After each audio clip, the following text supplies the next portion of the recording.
Buongiorno, dobro jutro, guten Morgen, buondì.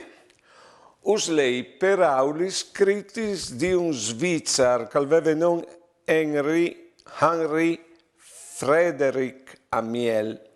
Li sa scritis dal 1871, 150 anni fa.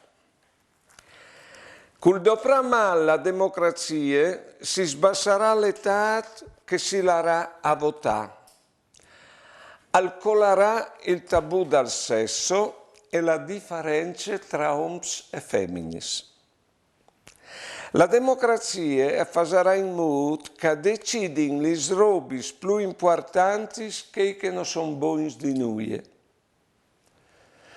Con la scusa che tutti e valen compagni, l'ignorante non penserà di istruirsi e il stupido non si visarà di esserlo.